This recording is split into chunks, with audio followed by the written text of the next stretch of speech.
Kennedy Agyapong withdraws from NPP's Thank You Tour. And I read, a former NPP flag bearer hopeful, Kennedy Agyapong, has officially withdrawn from the ongoing Thank You Tour of the party. His withdrawal from the tour comes after one of his supporters was stabbed during an altercation. Now, speaking in an interview on UTV on Wednesday, April 30, 2025, and that's today, Kennedy Agyapong said that this decision to withdraw from the tour is for the sake of unity. He added that he was also withdrawing because he feels that he cannot protect his supporters. NPP lost the last election. I decided to join Dr. Bawumia when he invited the other contestants for the tour for the sake of unity. But with everything happening, I feel that if I withdraw, it will help Dr. Bawumia because of the tension. I feel that I'm not able to protect my supporters because some people have made up their mind that only one candidate should be present.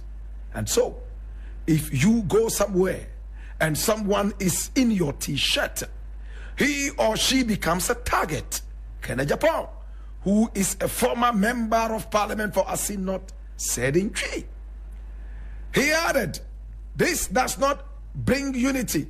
So for the sake of unity, I am withdrawing to take care of the guy who was stabbed.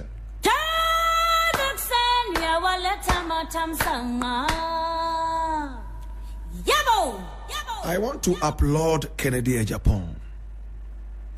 For the first time in an umpteen number of utterances, many people would agree with Kennedy Agyapong. My brother, what happened? They went out there, my brother, my sister, on a so-called Thank You Tour. A tour devoid of any common sense. A tour which is an insult to the sensibilities of Ghanaians. A tour that is supposed to be a relaunch of the career of a man touted as the biggest liar Ghana has ever produced. A tour that is supposed to be a mockery of the political party that sat on Ghanaians' necks for 8 solid years, strangulating innocent Ghanaians with heavy taxes and arrogance. My brother, my sister, right from the onset, many pundits of the game made it clear that this so-called Thank You Tour would have been better programmed and titled I Am Sorry Tour, or better still, National Sorry Tour. My brother, my sister, watch this now. Dr. Bawumia has lost so much when it comes to popularity. In fact, he followed a man who was most arrogant, as we were warned by WikiLeaks in the days. I don't know how many people still remember WikiLeaks. It was a portal that, in fact, hacked some American diplomatic files and declassified them on that portal. My brother, my sister, it said that Nana Akufo-Addo was most arrogant. He did not look good in African prints, and for that matter, he loved to wear suits. My brother, my sister, we didn't take the warning of WikiLeaks seriously. And therefore, we decided to vote Nana Akufo-Addo into power.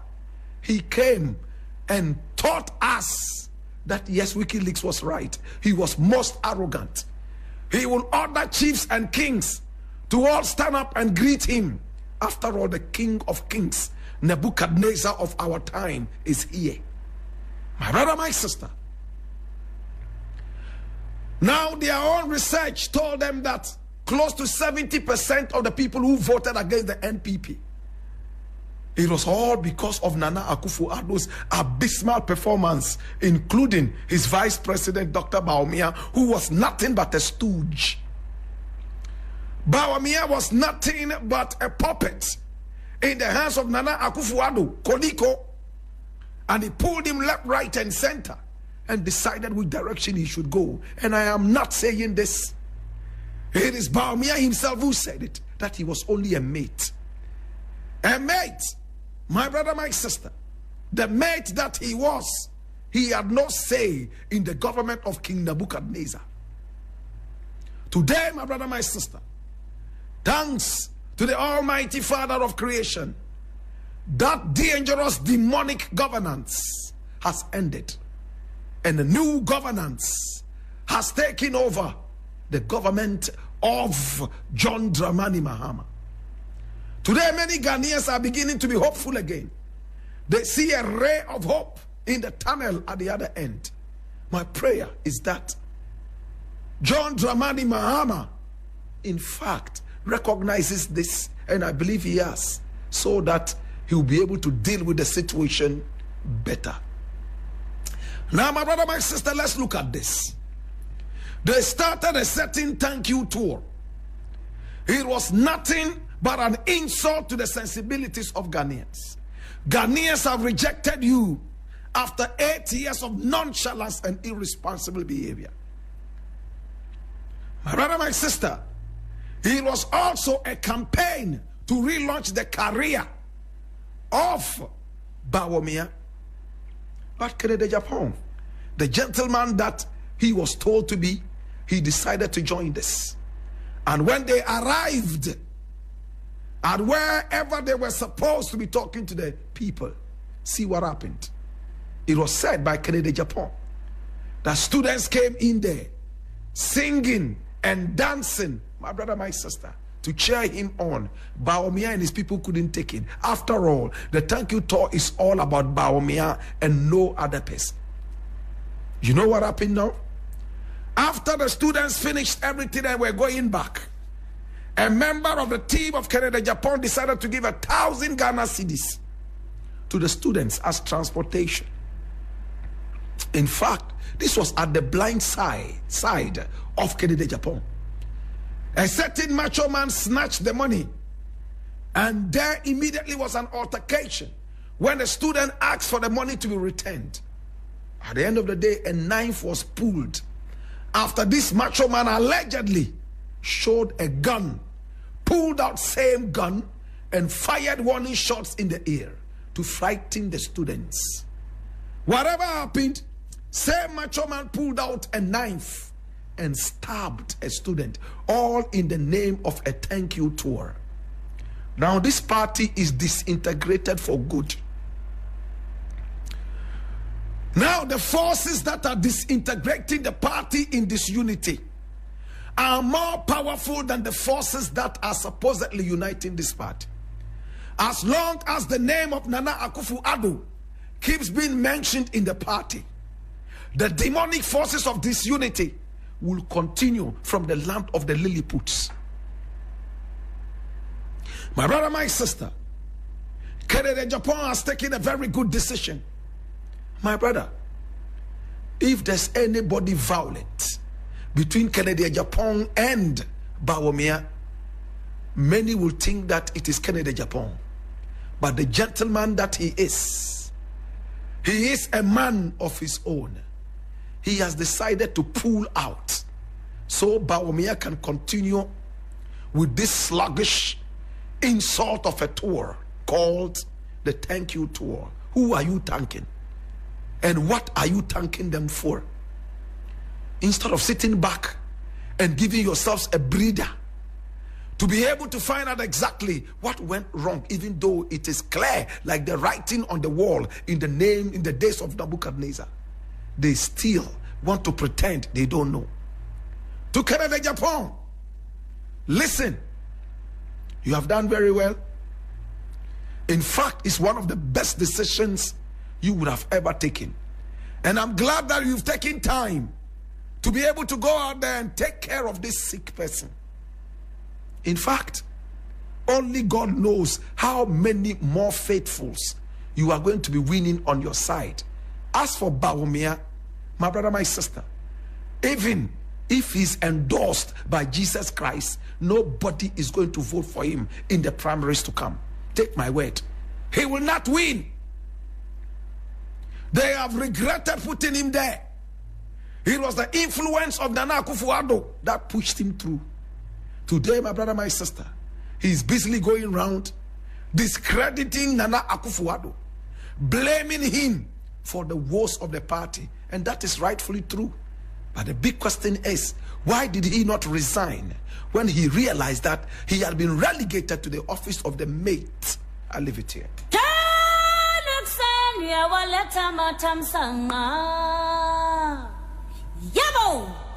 Now the next story I want to look at is also related to Kennedy Agyapong. I'm reading that from Ghana Web. It says, I will not allow Abrokwah, who I fed, disrespect me anyhow. And this is Kennedy Agyapong striking again. I read, former NPP flag bearer hopeful and ex-member of parliament for Asin Central, Kennedy Agyapong, has fired back at the party's Bono regional chairman, Kwame Bafo, popularly known as Abrokwah DC, following a heated altercation between the two during the NPP's thank you tour at Abrokwah on April 28, 2025. In an interview on Wednesday, April 30, 2025, Kennedy Agyapong expressed outrage over what he described as Abrokwah's disrespectful remarks, which he perceived as personal insinuations. The clash, which nearly disrupted the tour, led by former Vice President Dr. Mahamadou Bawumia, stemmed from Abrokwah's welcome address, where he criticized advocates of amnesty for suspended NPP members, a proposal championed by Agyapong, calling such moves a threat to party discipline. Kennedy Agyapong, speaking in the interview on Wednesday, defended his immediate response to Abrokwah's outburst at Abrokwah, emphasizing his long-standing support for Abrokwah and his statement, which he deemed disrespectful to him. Somebody that I fed. I've given him cash. I spent 480,000 Ghana cedis on his campaign. This man told me that Bawumia has brought a Nordner to unseat him, so he needed help. I gave him 480,000 Ghana cedis. They should go and ask my nephew Osafo, and they do say, he stated. He expressed shock that Abrokwah, whom he considered a good friend, would publicly disrespect him, adding that, I am saying that I have done all these things for him, but he stood in front of party people to disrespect me. And people are saying, you don't have to say anything. Refusing to stay silent, Kennedy emphasized that his response was in line with fidelity, in authenticity, and decisive leadership. If Kennedy Agyapong is quiet, it doesn't mean I will allow anybody to take me for granted. This is not Kennedy Agyapong. It means I will be faking. The truth is the truth, and I would always defend the truth.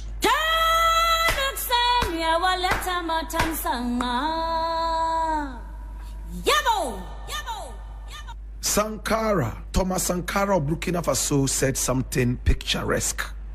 He said, he who feeds you controls you.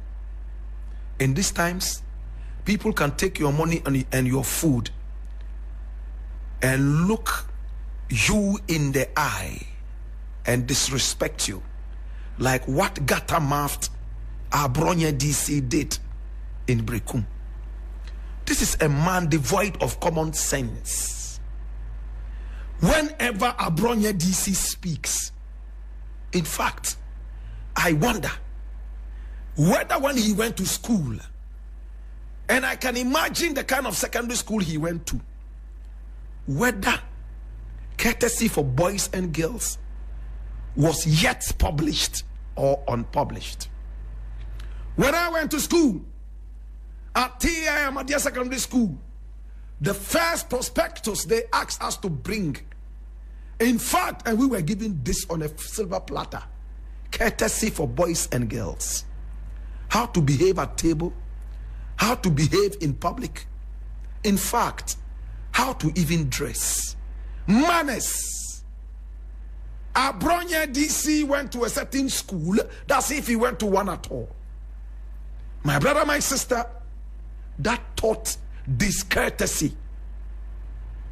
Listen, this is supposed to be a so-called thank you tour. It is supposed to be a tour that is supposed to unite people. Uncourteous, disrespectful, irresponsible Abrokwah DC stood and opened his mouth, casting deep insinuations about a man who has fed him before. You don't bite the hands that feed you. Even if those hands don't feed you anymore, remember what our fancy friends say. O konfobona, what's na yarefo? Ama konfopa betono na onye no ma. When a bad herbalist is able to keep a patient alive until the real herbalist comes or the good herbalist comes, when you are giving credit, you don't exclude the bad herbalist. Agyapong might have given you some money in the past, fed you after spreading propaganda about a certain Northerner that Bawumia brought to contest you. Maybe Bawumia gave you more later, and for that matter, you look down on whatever this guy gave you. Where is the loyalty in the party? And to Agyapong, I have one word for you. Don't ever think that your money is enough to buy you loyalty. That is not true. Don't ever think that the money you have is enough to buy friends and loyalty. You will be deceiving yourself, and people like Abrokwah DC would always fly in your face. If I were you, whoever I have given money before to, whoever I have supported, it will remain between me and my God. But every now and then, when Agyapong speaks, he's talking about somebody that he has fed before, somebody he's giving money to before. If you are able to exclude that from your rhetoric, you would be a better politician. And this is a piece of advice from your younger brother. Yes, we have ungrateful people. Even Jesus Christ, who mentored Judas and taught him life principles very dire to his livelihood, he rewarded him with a demonic case that saw him at the other side of life. My brother, my sister, having said this, I leave it here.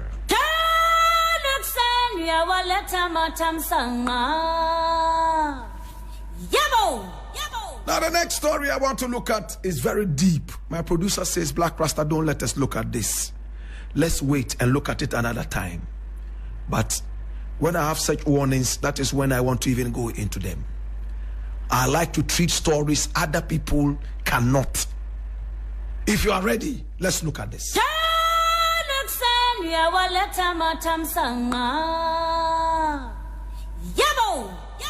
I'm reading this from Ghana Web, and it says, ask the speaker how many people he travels with.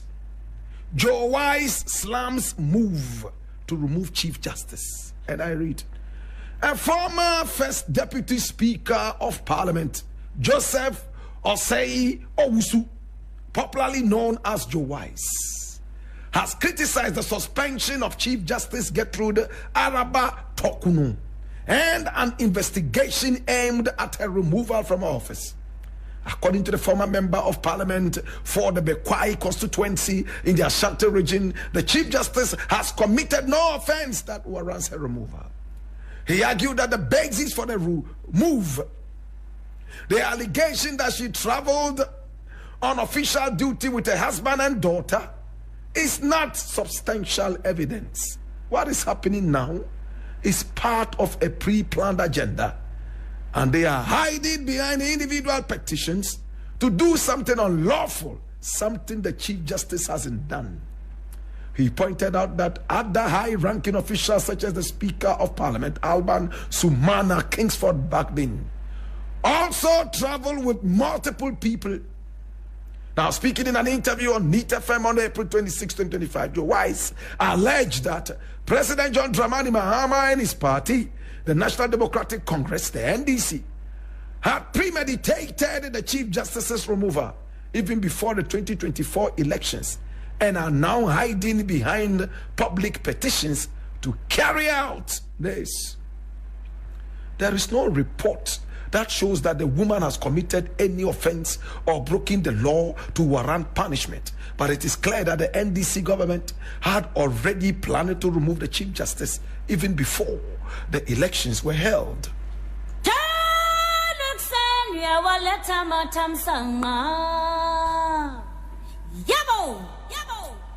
Somebody said something that I thought was interesting. He said in America, you see somebody called Joseph Rich, and he's very, very rich. You go to England and you would see Thomas Nines, and he's so nice. Yet you come to Ghana, Mary Beauty, and you want to hide your eyes anytime you see this person's face. It's like you are in the zoo and all of a sudden a gorilla has jumped in your face. Joe Wise, and there's nowhere you would find wisdom around such a person. Hallelujah. That's what somebody said. My brother, my sister, this same Joe Wise was the guy who forgot that he was supposed to take his tablets, whether it's cancer tablets or kidney tablets or headache tablets or what is that thing called? Whatever it was. He forgot that he needed to take his erectile dysfunction tablets, cancer tablets, headache tablets, whatever tablets it was. He forgot until it was time to vote in the Parliament House.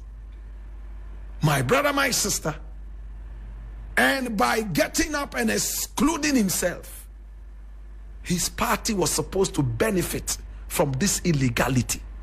Do we all remember? I leave it here. But listen to his level of thinking. That is why I keep telling you, not everybody called wise is truly wise. And not everybody called beauty is truly beautiful. Not everybody called rich is truly rich. My brother, my sister, Joe Wise says that the Speaker of Parliament travels with multiple people. Therefore, he's implying that whether the Constitution allows it or not, as long as there is a precedent, it is okay. And this is a former member of Parliament.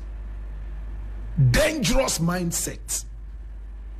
And this is common with Ghanaians, especially politicians. Oh, during their regime, they did this, they did that. Now we are doing that and they are talking and then everybody's condemning us. If they did it, whether it was right or wrong, we will also do it. So there's a cyclical rotation of stagnance in our democracy. My brother, my sister, I am hurt. Listen to a man called Wise. He says the Speaker of Parliament travels with multiple people. Therefore, the Chief Justice can also do that. It is not anything bad. This is a Chief Justice who is politically exposed. We all saw how she worked in favor of the party that chose her as the Chief Justice. We are tired of this partisan life. Therefore, we want her out. We want people who think Ghana, not political parties. We are tired and we want her out. My brother, my sister, and these guys who call themselves wise are making utterances that are unwise. If the Speaker of Parliament is traveling with multiple people, can we look at the legality of that and start to make it happen? You, a former member of Parliament, you just got out of Parliament barely 4 months ago. What did you do about your Speaker traveling with multiple people? Was it legal? Was it illegal? You shut up for all 8 years. Now you are propagandizing it. It's a shame to our democracy. There is nothing that will save this Chief Justice from going home. I support this. She should leave immediately. Pack bag and baggage. If it hurts you, please look for a transformer around your home. Give it a solid hug. I leave it here.